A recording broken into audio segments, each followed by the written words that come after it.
대장동 개발 이익이 모두 합쳐서 1조 8천억 원에 달하는데도 성남시가 환수한 이익은 고작 10%에 불과하다는 주장이 나왔습니다. 경제정의실천 시민연합이 자체 조사한 결과를 토대로 밝힌 주장인데 대장동 개발 사업은 공권력을 동원해서 민간의 특혜를 안겨준 토건 부패 사업이라고 비판했습니다. 신준명 기자입니다.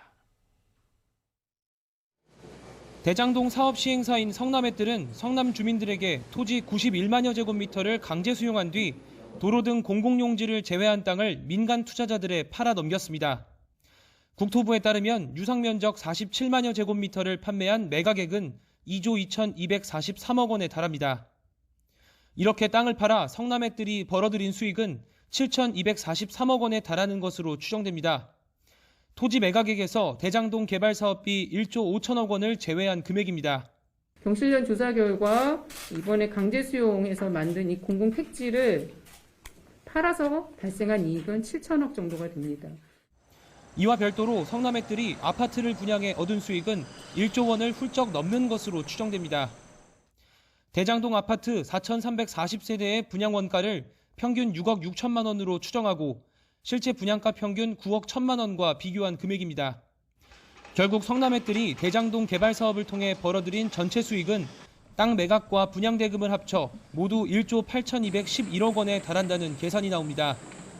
하지만 성남도시개발공사는 성남의뜰 지분을 50%에다 한 주 더 갖고도 배당받은 돈은 전체 이익의 고작 10% 정도인 1,822억 원에 불과했습니다.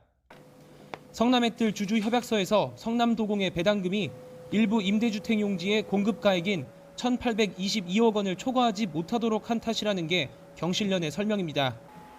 결국 나머지 배당금 1조 6천억여 원은 모두 민간 사업자에게 돌아가게 됐습니다. 김만배 씨와 가족은 1억 7천만 원을 투자해 3,800배인 6,500억 원을 배당받았고 천화동인 4호부터 7호 소유주들은 1억 8천만 원 출자로 2천억 원 넘게 배당받아 1,100배의 수익을 올리게 된 겁니다. 이런 계산을 근거로 경실련은 대장동 사업이 토지 강제 수용과 인허가권 등 공권력을 이용해 민간에게 특혜를 안겨준 토건 부패 사업이라고 결론 내렸습니다. 국민의 땅을 강제 수용하고 인허가권으로 논밭 임야를 아파트 등으로 용도 변경해준 토지를 민간에 분양하면서 특정 개인과 민간 업체에게 1조 6천억 원의 부당이익을 안겨준 게 본질입니다. 이재명 후보 캠프 측은 제1공단 공원 조성비와 터널 공사 비용 등 기부 체납받은 3,681억 원도 환수이익에 포함된다고 주장해왔습니다.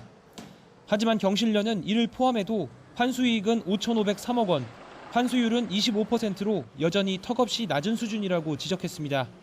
YTN 신준명입니다.